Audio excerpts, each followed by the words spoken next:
Sois el templo del Dios viviente. Como Dios dijo, habitaré y andaré entre ellos, y seré su Dios, y ellos serán mi pueblo. Por lo cual, salid en medio de ellos y apartaos, dice el Señor, y no toquéis lo inmundo, y yo os recibiré. Y seré para vosotros por Padre, y vosotros me seréis hijos e hijas, dice el Señor Todopoderoso. Así que, amados, puesto que tenemos tales promesas, limpiémonos de toda contaminación de carne y de espíritu, perfeccionando la santidad en el temor de Dios. Señor, te damos muchas gracias por esta noche, por permitirnos congregarnos, Señor, como hermanos, como amigos, como jóvenes que estamos anhelando obedecerte, que estamos anhelando agradarte, que estamos anhelando, Señor, darte la gloria con nuestras vidas. Y la verdad, Señor, es de que la vida en este mundo es difícil, es complicada. Hay muchas circunstancias que cada uno de nosotros vivimos muy particulares, y en cada una de ellas, Señor, se presentan múltiples tentaciones. Venimos, Señor, porque queremos aprender cómo conducirnos en esta vida, Señor, como decía el versículo leído hace unos minutos atrás, como luminares en este mundo, Señor. Queremos realmente ser esa luz que brilla en medio de las tinieblas, pero necesitamos la dirección de tu palabra, Señor, para poder saber cómo actuar, para poder saber cómo llevar nuestras vidas. Por favor, enséñanos. Estamos deseosos de aprender, estamos deseosos de poner en práctica tu palabra, y que tu palabra, Señor, sea tan precisa, tan directa, que no nos quede duda, Señor, de qué es lo que tenemos que hacer. Te lo pedimos, Señor, en el nombre de tu amado Hijo. Amén. Ok. En este texto que vamos a ver ahora, hay tres aspectos muy importantes. El primero es una orden directa de parte de Dios, ¿no? Dios nos está diciendo, si lo consideras, no te unas en yugo desigual, si te parece o si te conviene. Lo que está diciendo es, no te unas en yugo desigual. Es una orden, simplemente. Y Dios nos da razones por las cuales no debemos unirnos en yugo desigual. Y vamos a verlas, ¿no? Hay varias series de preguntas que Pablo hace ahí para que podamos pensar por qué es que no debemos unirnos en yugo desigual y cuál es la acción que al final nosotros tenemos que tomar. Una orden de parte de Dios, no se unan en yugo desigual, un conjunto de razones por las cuales no debemos unirnos en yugo desigual, y la parte final que dice, así que amados, puesto que tenemos tales promesas, hay acciones que un creyente tiene que hacer. ¿Okay? Hay tres partes ahí que quiero compartir con ustedes, y la primera es la orden de Dios. Dios dice, no te unas en yugo desigual. Y para poder pensar en esto tenemos que recordar que en la ley Dios había especificado, no juntarás a un buey con un asno, en una yunta, en un arado, en el campo. Vamos, por favor, acompáñenme un ratito a Deuteronomio capítulo 22, verso 10. Vamos a ver algunos textos rapidito para que podamos ver de qué estamos hablando.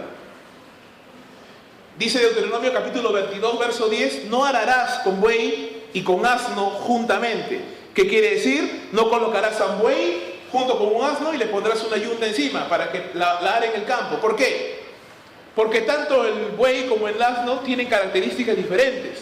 El buey es un animal que está diseñado para una tarea, el asno está diseñado para otra tarea. Entonces, si tú pones a un buey y a un asno trabajando una labor que se supone que debe ser solamente para bueyes, ambos se van a inutilizar, porque ni el buey va a hacer bien su trabajo, ni el asno va a hacer bien su trabajo. El buey está hecho para el arado, el asno está hecho para llevar carga sobre sí, otro tipo de carga. El buey no tiene ningún problema en estar al lado de otro buey, juntos con un palo de madera que es el arado, y caminando, haciendo las brechas en las chacras, en los campos, pero el asno no está acostumbrado a eso. Entonces, si tú unes un buey y un asno, ambos van a quedar inutilizados, no van a servir para nada. ¿Me entiendes la figura? Entonces, la palabra de Dios dice en Amós capítulo 3, verso 3, ¿cómo podrán andar dos juntos si no estuvieren de acuerdo? No se puede, ¿cierto? No se puede. Muchos de los principales problemas en los matrimonios, en las relaciones de pareja, justamente surgen porque ambas personas no están de acuerdo, no se ponen de acuerdo. no se ponen de acuerdo qué van a hacer con su vida, no se ponen de acuerdo cómo van a administrar el dinero, no se ponen de acuerdo cómo van a criar a los hijos, no se ponen de acuerdo dónde van a vivir, cómo van a hacer el dinero. Como no se ponen de acuerdo y cada uno tira para su lado, como dicen por ahí, cada uno jala agua para su propio molino, entonces están apuntando a dos direcciones diferentes y la palabra de Dios dice, ¿cómo pueden ponerse de acuerdo? ¿Cómo pueden andar juntos? No pueden. El buey y el asno no pueden andar juntos. Un creyente y un incrédulo no pueden estar unidos en un yugo desigual. No pueden. Ambos se inutilizan, ambos quedan inutilizados, no sirven más para nada. Ahora, ¿por qué razón es que no se debe unir a un creyente con un incrédulo? ¿Por qué razón?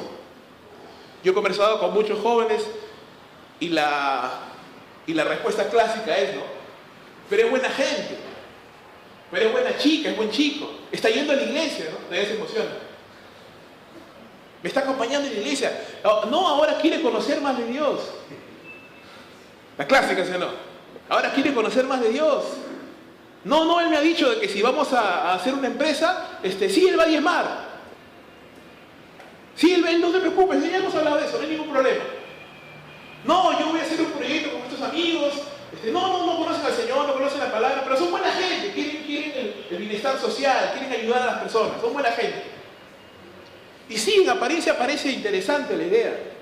Hay personas incrédulas que son muy buena gente, son muy educados, muy refinados, muy sensibles a los problemas, pero hay un problema no de forma, sino de fondo, lo cual hace imposible que un creyente con un incrédulo puedan caminar juntos. Y eso es lo que Pablo está diciendo acá. Pablo comienza a hacer una serie de preguntas que nos llevan a meditar por qué es que no podemos tener compañerismo, intimidad. Y la primera es por una razón de incompatibilidad. El creyente y el incrédulo son incompatibles, son como el agua y el aceite. ¿Puedes mezclar el agua y el aceite? No. Hay un proceso que se llama emulsión, en el cual tú lo mezclas mucho esos dos ingredientes y parece que se han mezclado, pero no se mezclan. Las moléculas son tan finitas, se hacen muy finitas, pero no se mezclan completamente. No se pueden mezclar. Igual sucede entre un creyente y un incrédulo. La primera pregunta o la primera incompatibilidad que Pablo menciona es una incompatibilidad de moral. Pablo dice, ¿qué compañerismo tiene la justicia con la injusticia? Es una incompatibilidad de moral. ¿Por qué? Porque el creyente ha sido hecho justicia de Dios. No solamente ha sido hecho justo, sino que ahora ama la ley, ¿cierto? ¿Tú amas la palabra de Dios? Espero que sí, amén. Claro, amas la palabra de Dios, te deleitas en escucharla, en las prédicas, los mensajes, en levantarte de la mañana, tu devocional, o en el carro, las prédicas. Amas la palabra de Dios, porque eres creyente y está bien. Pero el incrédulo no. La palabra dice que el incrédulo no solamente no ama la palabra, sino que la aborrece.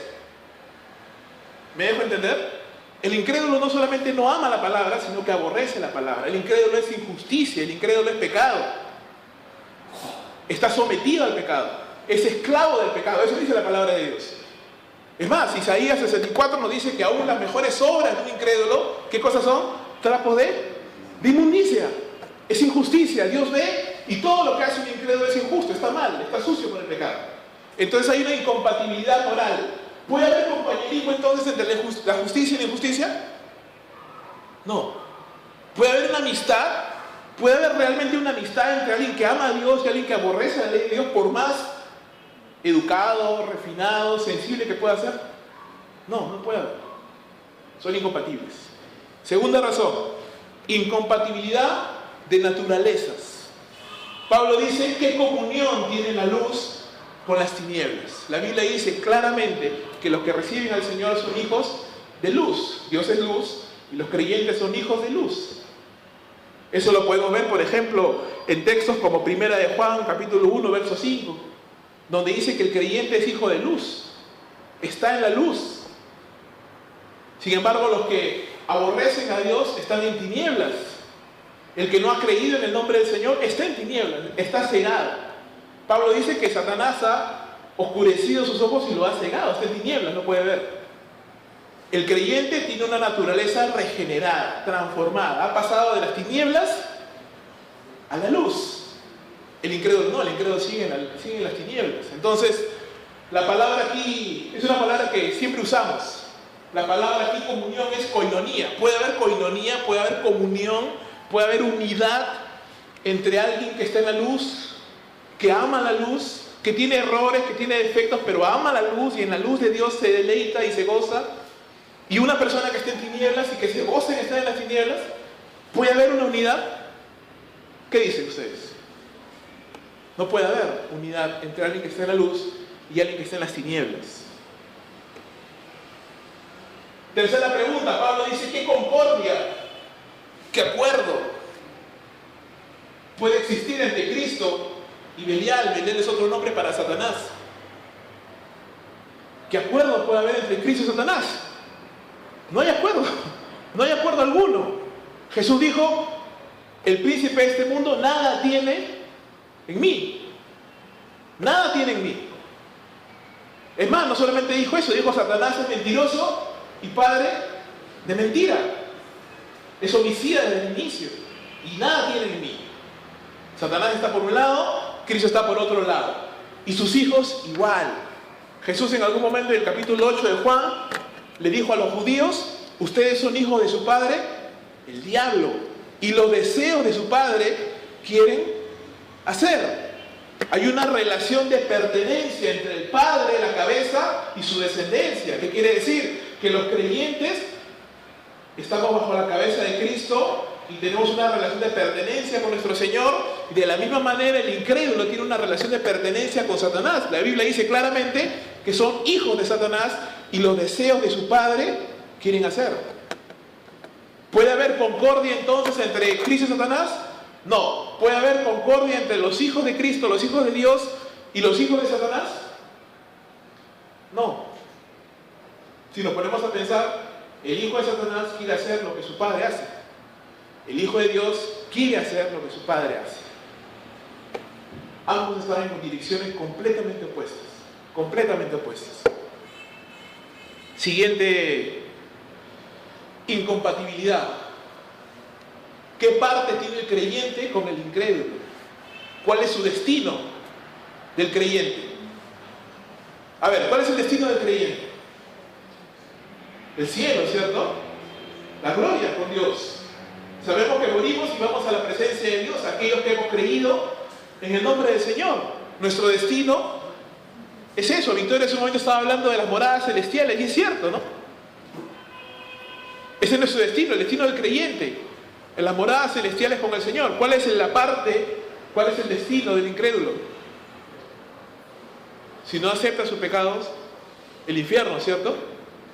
Ese es su destino.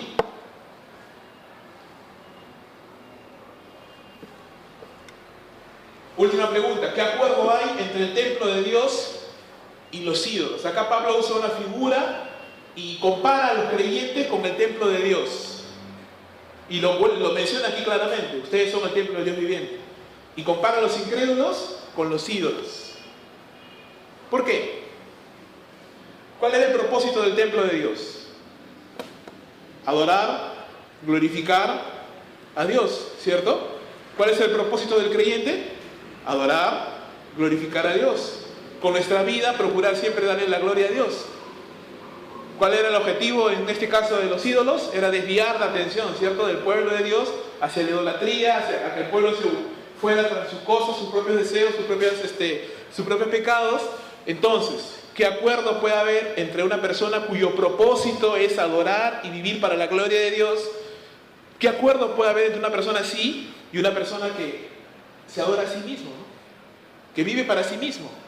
Una persona que no conoce a Dios es lo que hace, vive para sí misma, para sus trabajos, para sus estudios, para su realización personal, para sus cosas. ¿Qué acuerdo puede haber? Ninguno, ¿cierto? No existe acuerdo. No existe acuerdo alguno entre una persona que quiere vivir para honrar y glorificar a Dios y una persona que vive para adorarse y glorificarse a sí misma. Esa es la primera razón por la cual no te puedes unir, no nos podemos unir con un incrédulo. Porque tenemos 5 puntos de incompatibilidad. 5 puntos en que somos incompatibles entre un creyente y un incrédulo. Un chico puede decir, sí, pero la chica es muy buena, va a la iglesia, está comenzando a ir a la iglesia, me gusta, yo la amo, siento algo especial por ella, sí, pero tú buscas amar a Dios, o por lo menos es lo que se supone que debes hacer como creyente, y esta otra persona no conoce a Dios, aborrece la ley de Dios, aborrece a Dios, no quiere conocer a Dios. Su vida no está hecha, no está puesta para glorificar a Dios. Si uno quiere hacer un negocio con una persona que es incrédula, entonces el creyente va a hacer su negocio, ¿para qué? ¿Con qué objetivo final? De alguna manera glorificar a Dios, esa es la idea, ¿no? Esa es la idea, porque los creyentes no vivimos para nosotros mismos, sino vivimos para darle la gloria a Dios. Entonces me pongo a pensar, si tú y yo tenemos un negocio, entonces estoy pensando cómo ese negocio puede sumar, cómo esa empresa, cómo ese proyecto puede sumar a la gloria de Dios. ¿Pero en qué está pensando el incrédulo? En eso, ¿sí o no? Nada más. En obtener dinero, ganancias. Entonces cuando lleguemos al punto de decir, ok, estas ganancias es lo que hemos obtenido, ya, este es para mi Señor. ¿Qué es tu Señor? ¿Qué Señor? ¿Por qué no es ningún Señor? Este es para ti, este es para mí, punto. ¿Qué hacemos? Esa persona no va a entender lo que es el diezmo. No, ¿sabes qué, hermano? Yo quiero dar para las misiones. ¿Qué misiones? ¿Qué misiones? Este es para mi carro, a mi casa. ¿Me entiendes la idea? No hay punto de comparación. Conocí a una persona hace un tiempo atrás que su mejor amiga era una persona incrédula. Entonces, imagínate cuáles eran sus mejores consejos, ¿no? Los que leí ahí en el horóscopo de Yossi, ¿no? ¿Cuáles eran sus mejores consejos? Los que podía haber obtenido, ¿no? Los que podía haber de repente aprendido la experiencia, lo que leyó por ahí, lo que alguien le dijo. Jamás iba a buscar en la palabra, jamás iba a sentar y decir, mira, esto es lo que dice la Biblia. Ven, vamos a orar juntos. No, le iba a contar lo que ella se le imaginaba. No lo que decía la palabra de Dios. Segunda razón por la cual no podemos y no debemos tener una relación con un incrédulo es esta, ¿no? Porque vosotros sois el templo del Dios viviente. Como Dios dijo, habitaré y andaré entre ellos, seré su Dios y ellos serán mi pueblo. Quiero que me acompañen rapidito al capítulo 20 de Ezequiel.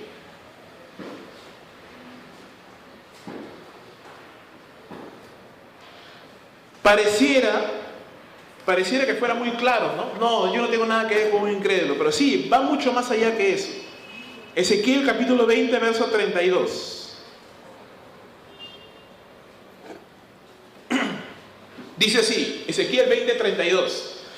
Y no ha de ser lo que habéis pensado, porque vosotros decís, seamos como las naciones. Mira lo que dice claramente.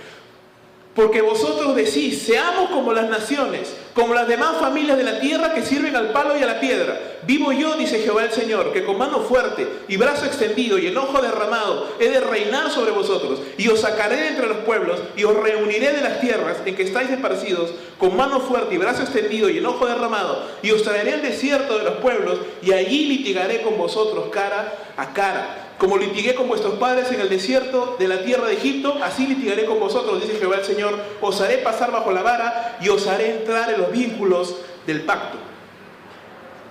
¿Qué está diciendo Dios a su pueblo? Ustedes dicen, quiero ser como las demás naciones, quiero parecerme a las demás naciones. Y Dios dice, no se van a parecer a las demás naciones. Yo los voy a traer de donde se van, yo los voy a traer al desierto y ahí voy a litigar con ustedes, voy a pleitear con ustedes y les voy a hacer entender que están bajo pacto. Que ustedes no son como las naciones que están allá. Que ustedes no tienen el mismo destino que las naciones que están allá. Que ustedes no tienen el mismo propósito que las naciones que están allá. Son completamente diferentes. Y muchas veces sucede, hermanos, que no solamente, claro, como lo decía hace un momento, ¿no? Claro, de repente para mí está claro, ¿no? Sí, yo sé, no debo estar con una chica incrédula y nunca lo voy a hacer.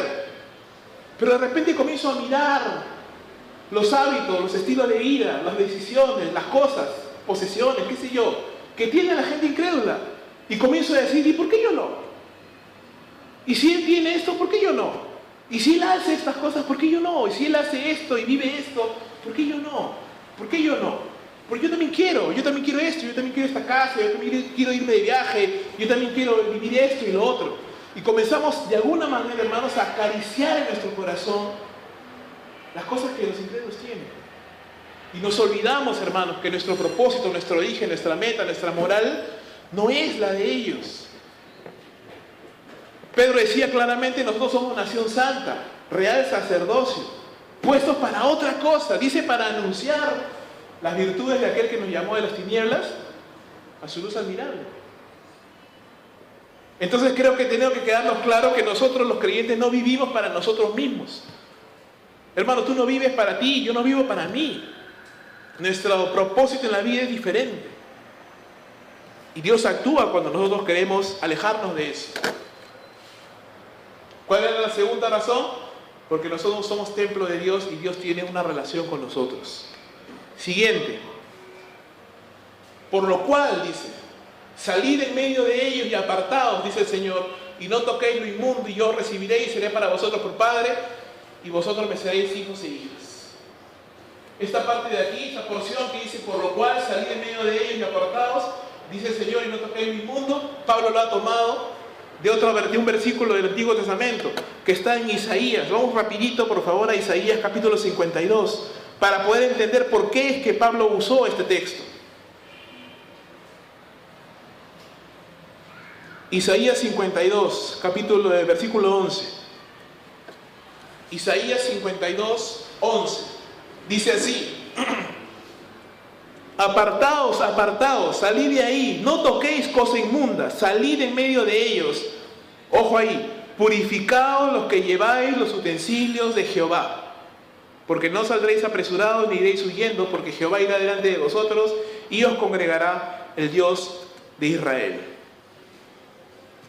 Cuando Isaías escribe este texto está hablando acerca del pueblo de Israel y dice: los que cargan los instrumentos de Jehová, los que sirven en el ministerio del templo de Jehová, salgan, no toquen cosa inmunda. ¿Por qué, hermano? Porque desde el inicio Dios había establecido reglas muy estrictas para aquellos que servían en el templo de Dios.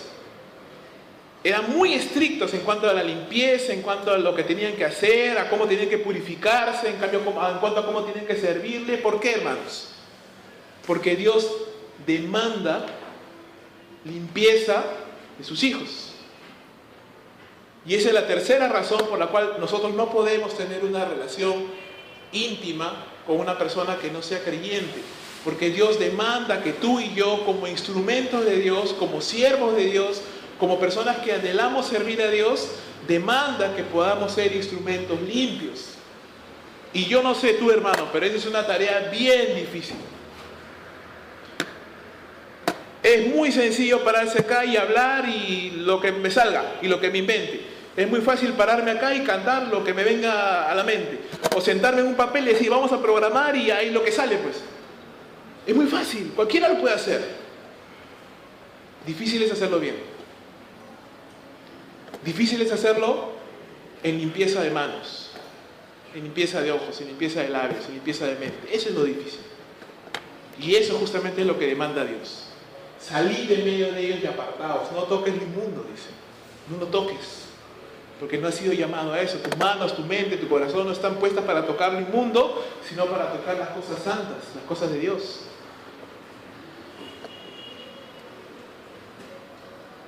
Algo que siempre compartíamos con Alejandro, con uno de los chicos, cuando teníamos que servir a Dios, teníamos que hacer algunas cosas, era: no puedes servir a Dios con las manos cochinas. O sea, con las manos sucias, me refiero al pecado. No se puede. Que sí se puede, ya cualquiera lo puede hacer. Y un montón que lo hace. Pero no se debe. Porque siempre tiene consecuencias.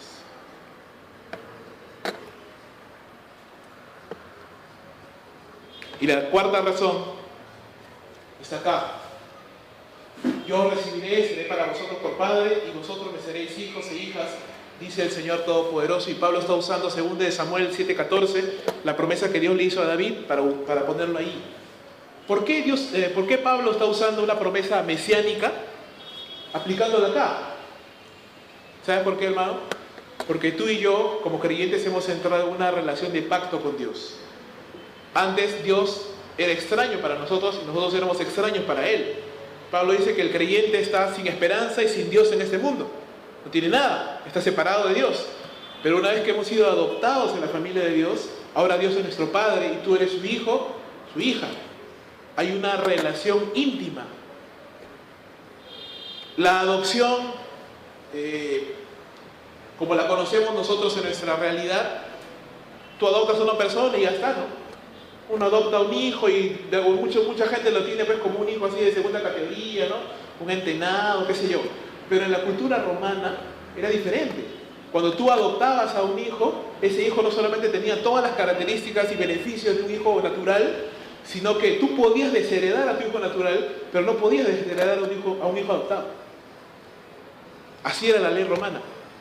Tú podías adoptar, pero ya no podías desheredarlo. O sea, una vez que lo adoptabas, fuiste.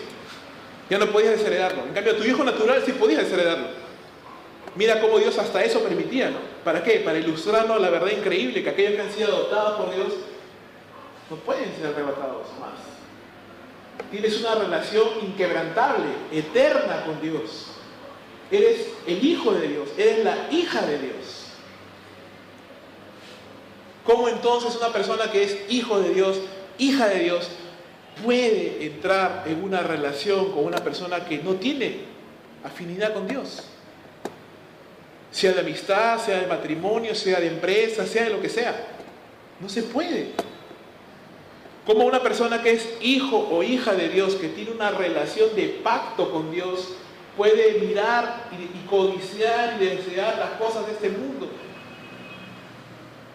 No se puede, no deberíamos. ¿Por qué? Porque tengo un Padre, pues. Tengo un Padre en los cielos que sabe qué cosas tengo necesidad antes de que yo se las pida. ¿Cierto? Tenemos un Padre así. Jesús lo dijo. Tu Padre Celestial sabe de qué cosas tú tienes necesidad antes de que tú siquiera se las pidas. Pero nos olvidamos de eso. Nos olvidamos que tenemos un Padre en los cielos. Pensamos que nuestro Dios está ahí y ya le canto, le alabo, ¿no? Escucho su palabra, pero me olvido que aparte de que es Dios, es mi Padre también. Y conoce de qué cosas yo tengo necesidad. Y sabe los anhelos de mi corazón.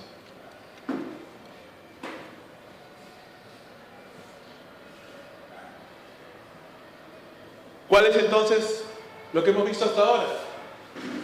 No podemos tener comunión, acuerdo, intimidad, compañerismo, pacto con una persona incrédula, porque somos de dos naturalezas diferentes, porque apuntamos a cosas diferentes, porque tenemos propósitos diferentes, porque no somos de la misma clase, por así decirlo.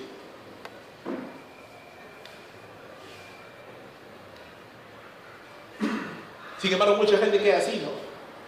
Muchos chicos, después de que han salido y salen, tienen una relación con una persona incrédula, al tiempo se dan cuenta pues, de que esa persona no quiere a Dios, pues no quiere saber nada de Dios, y que de repente su estar en la iglesia era solamente una emoción, y cómo quedan, como dice el cantante, con el corazón partido. Bueno, este fue el extremo ya, ¿no? Reventado quedó. Pero aunque parezca broma, yo he conocido mucha gente así. Y conozco gente aún creyente, casada, que batalla, hermanos. Que batalla porque su esposo no es creyente, porque su esposa no es creyente, porque sus hijos le salieron unos diablos. ¿Por qué? Porque claro, que la madre va a la iglesia, el padre no quiere saber nada con la iglesia, los hijos crecen así medio, total, aquí sigo. Al final hacen lo que quieren. Y esa madre o ese padre batallando, arrepintiéndose, ¿por qué hice eso? ¿Por qué no tomé una buena decisión? ¿Por qué no pensé mejor las cosas? Unirse en yugo desigual es como querer unir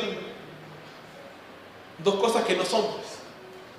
Puedes tratar de forzar, lo puedes coser, lo puedes decir, no, pero sí, está bien, Dios es bueno, Dios me entiende, no, Dios sabe, Dios conoce, mi caso es especial. No, Dios sabe, no, yo sé que esa persona va a convertirse. Puedo pintarlo de mil maneras, pero la palabra de Dios es clara y contundente. Por más que lo cosas, una es naranja y el otro es limón, una es dulce y el otro es ácida, punto. Que por más que la pintes de anaranjadito, igual es limón. Limón es limón. Como dicen por ahí, la mona, aunque se vista de seda, mona se queda. O la frustración, ¿no? ¿Qué hago ahora, no? Si me metí en un proyecto, en un negocio, en una empresa, con una persona no creyente.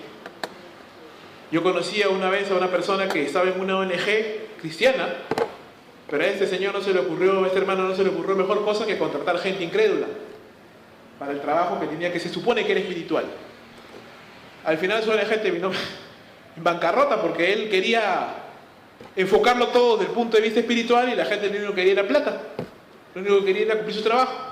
Y al final todo su proyecto, todo el anhelo que esa persona tenía, pues se fue al tacho porque lo hizo con las personas indebidas, incorrectas, que no tenían su mismo corazón, que no tenían sus mismos deseos, que no tenían sus mismas metas. O terminas en pleito, pues, ¿no? ¿Vas a diezmar? ¿Qué es eso? ¿Qué es eso? ¡Diezma! Ni siquiera saben ni cuál es eso, ¿no? Ya lo hemos visto. No nos unamos en yugo desigual. Las razones por las cuales no debemos unirnos: incompatibilidad de moral, de naturaleza, de origen, de destino, de propósito. Eres templo de Dios viviente, Dios demanda limpieza de sus siervos, tenemos una relación de pacto con Dios, somos sus hijos. Y la tercera parte, bueno, es una pequeña imagen que me gustó porque tratan de encajar y no encajan. No encaja, no funciona. No funciona cuando hay yugo desigual. Lo que les había mencionado, el agua y el aceite, no se puede mezclar por más que quieras. ¿Y qué es lo que el creyente tiene que hacer? ¿Qué es lo que tenemos que hacer nosotros ahora? Pablo dice, así que, teniendo estas promesas, ¿cuáles promesas? Las que hemos mencionado hace un momento. Que si te limpias, Dios te va a usar, que tienes una promesa de pacto con Dios, que eres pueblo de Dios, que eres templo de Dios. Teniendo estas grandes promesas y estas grandes realidades, ¿qué es lo que tiene que hacer el creyente? Límpiese, dice. Limpiémonos de toda contaminación de carne y de espíritu. Toda contaminación que nos aleje de una relación correcta con Dios. Toda contaminación, cualquier cosa que se ponga entre nosotros y nuestra comunión con Dios. Lo que sea, hermano. Lo que sea que se coloque entre tú y tu relación con Dios, tiene que ser eliminado. Y tú tienes que eliminarlo. Si es una persona, si es unas amistades, si es el internet, si es la televisión, si es lo que sea. Pero si hay algo que se interpone entre tu relación con Dios y tú, tiene que ser eliminado y tú tienes que eliminarlo. No es responsabilidad de Dios, es nuestra responsabilidad. Yo tengo que limpiarme, dice Pablo, limpiémonos. Yo me tengo que limpiar de toda contaminación, de toda suciedad, si es que quiero realmente ser un vaso que pueda ser usado por Dios, pues. No solamente eso, sino que Pablo dice perfeccionando la santidad en el temor de Dios. Y ahí hay un punto importante, porque la palabra perfeccionar quiere decir llevar a la madurez. Llevar a la madurez la santidad. ¿Qué quiere decir? Que nuestra vida de obediencia tiene que madurar. ¿A qué me refiero? Que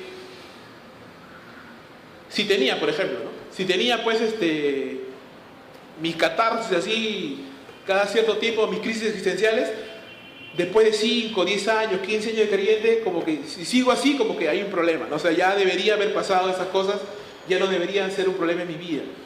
O sea, a lo que voy es que si tengo, mientras más avance en la vida cristiana, ya no debería seguir cayendo en las mismas cosas, a eso me refiero. O sea, debería haber un crecimiento en mi santidad. Debería evaluarme y decir, ¿estoy siendo más santo este año que el año pasado? ¿Cómo va mi santidad? ¿No? O sea, ¿estoy siendo más santo que el año pasado? ¿O sigo igual? ¿O sigo peor? ¿No? Lo que antes me tentaba, ahora ya ni me tienta. O de repente lo que antes me tentaba nomás, ahora sí me hace caer, pero con todo. No se sabe, ¿no? Es algo que tenemos que evaluar nosotros mismos. Pero Pablo dice, en el temor de Dios. Y ese es un punto muy importante, hermano, porque donde no hay temor de Dios, no hay santidad. Si no tengo temor de Dios, no me va a importar hacer lo que me venga en gana hacer, pues, porque no tengo temor de Dios. No temo a Dios, no le tengo reverencia a Dios, no le tengo respeto a Dios o a su obra. Y como no tengo temor de Dios, hago lo que pienso que debo hacer, pues. ¿Me dejo entender? El no creyente no tiene temor de Dios. El no creyente peca, fornica, hace lo que sea, porque no tiene temor de Dios, pues. En cierta forma es natural en él, ¿no? En ella. No tiene temor de Dios. Pero el Hijo de Dios sí, pues. Un creyente que no tiene temor de Dios es algo raro. no está bien. El Hijo de Dios tiene que tener temor de Dios. Tiene que tener temor de Dios. Yo no puedo involucrarme en la obra de Dios. Como venga, total es para el Señor. Tengo que tener temor de Dios. Es la obra de Dios, no es mi obra. Es la obra de Él. Si me voy a poner a predicar, a cantar, a coordinar, lo que sea. Como sea. No, porque es la obra de Dios. Lo hago con temor de Dios. Debería hacerlo con temor de Dios. Si me involucro y me pongo a pensar en una señorita, en un jovencito, ¿no? Digo, sí puede ser un candidato, candidata, ¿no? Lo hago porque me gustó y le quiero caer sin temor de Dios, o realmente tengo temor de Dios. Yo conozco unas personas, y Alejandro es una amiga común, que esta persona sin ningún tipo de consideración hacia su posible llamado, hacia su posible ministerio, porque es una persona relativamente nueva, pero tenía mucho potencial, me refiero, en cuanto a las cosas de Dios, sin tener ningún tipo de consideración hacia esas cosas, simplemente estuvo con uno, estuvo con otro, y así está, saltando de uno en otro, tratando de encontrar el amor, ¿no? El amor eterno, el amor así de película.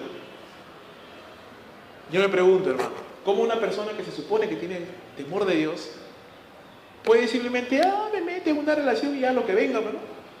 Sin considerar que no solamente está en juego su propia vida, sino está en juego su corazón, está en juego su testimonio, está en juego su ministerio, está en juego las personas a las que va a llegar, está en juego su futura familia. Son cosas que uno tiene que pensar. No nos podemos meter en una relación así porque, pues no, porque me sonrió y ya está. Listo, es bonita, ya listo, me gusta, ya está. No, hermano. Temor de Dios. Y hay una última razón.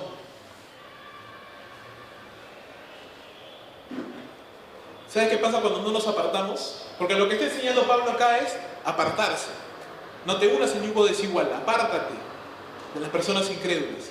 No nos está diciendo, aléjate completamente del incrédulo, ¿no? Y vive en tu propia burbuja, en tu propia iglesia y no hables con incrédulos. No está diciendo eso. No está diciendo eso. Vamos a ver eso rapidito.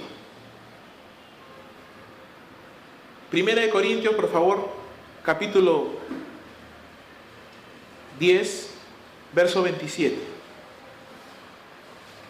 1 Corintios 10, 27.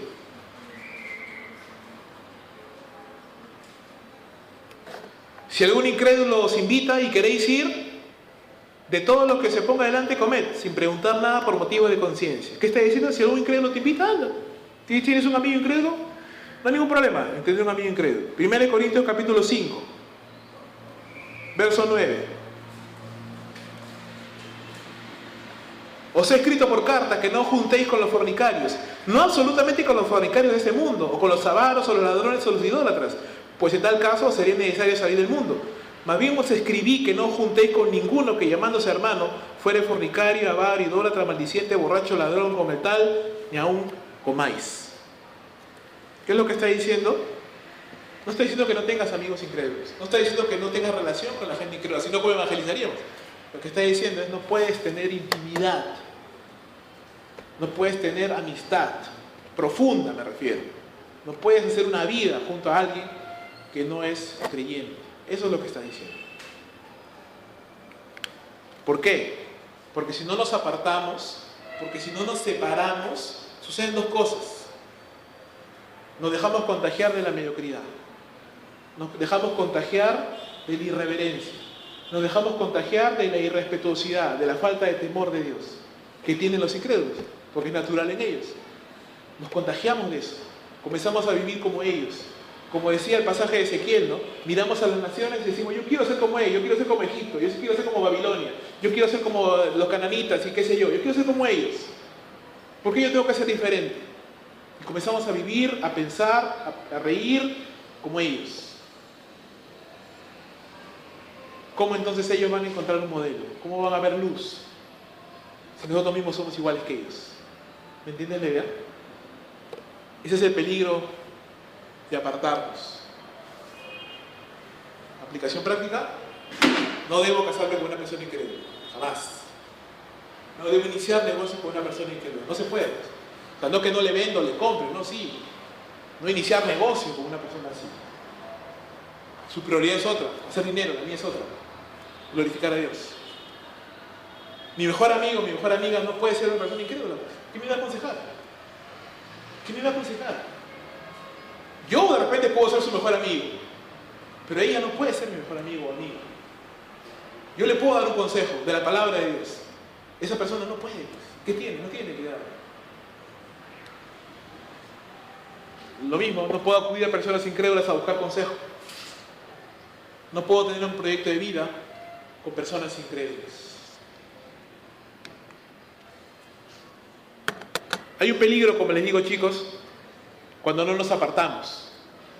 Y el peligro es que nos volvemos iguales al mundo. Y el mundo se queda sin personas que le den testimonio acerca del Señor. Y de eso hay un montón ahora. Hay un montón de creyentes que... En Estados Unidos las estadísticas de divorcio entre creyentes son iguales a las estadísticas de divorcio entre personas incrédulas. Son iguales, no hay diferencia. No está bien, pues. No está bien. Mira los grupos de jóvenes, miremos nuestras propias vidas y pensemos, ¿estoy reflejando realmente a un creyente o ya me dejé contagiar de la mediocridad del mundo? Ya me dejé contagiar de la falta de temor de Dios que existe en el mundo. O todavía soy considerado, puedo considerarme a mí mismo como una antorcha encendida que da luz a los que se acercan a esa persona. Vamos a ponernos de pie. Hay una canción muy bonita que quería compartir con ustedes. Yo estoy seguro que la conoces. Y nada, meditemos nada más en qué tanto nos estamos consagrando a Dios, qué tanto nos estamos separando para Él, porque de eso dependen muchas cosas.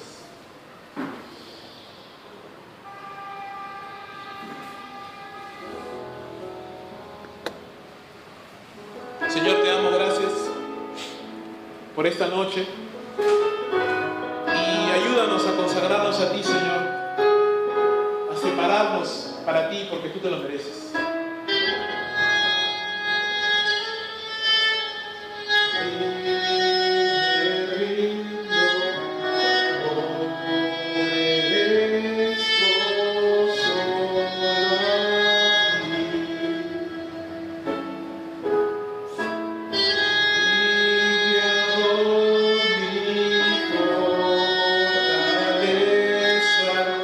Todo encuentro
Creo que el peligro más grande para muchos de los creyentes no es tanto estar en una relación o no con una persona incrédula, sobre todo si tienen más tiempo ya en el Señor, ya como que eso ya queda claro.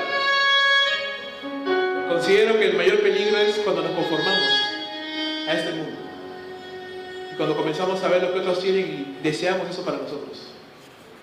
Y nos olvidamos que nuestra vida no consiste en lo que tenemos, o lo que poseemos, o lo que logremos tener, sino que Dios haga su voluntad en nosotros. Es otra cosa completamente diferente. Y el creyente no tiene la opción de buscar su realización personal. Dios no está buscando tu felicidad ni la mía, está buscando su propia gloria. Glorificarse en tu vida y en la mía, eso es lo que está buscando. Y eso es completamente diferente. Señor, te damos gracias por este tiempo. En medio de nuestras limitaciones, Señor, para explicar tu palabra. Ayúdanos, Señor, como el Espíritu Santo, a entenderla, a comprenderla y aplicarla a nuestra propia vida, Señor, trayendo convicción, temor de Dios, reverencia y obediencia, Señor, a tu palabra. No a una palabra de un hombre, Señor, sino a la palabra de Dios, que es viva y eficaz, que penetra, Señor, hasta los pensamientos y las intenciones del corazón. Señor, que tu palabra limpie y escudriñe cada área de nuestras vidas, sea cual sea nuestra circunstancia, sea cual sea nuestra realidad, y que traiga fruto, Señor, conforme a nuestra necesidad y a tu propósito, Señor, para nosotros. Te damos las gracias, Dios, en el nombre de tu amado Hijo Jesucristo. Amén.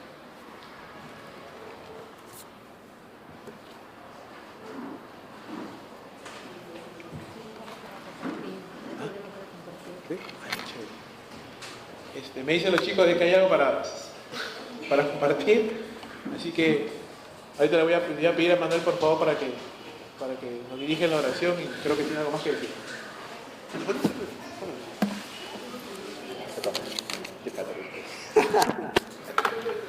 Bueno, chicos, ¿cuántos están con hambre? ¿Cuántos quieren comer?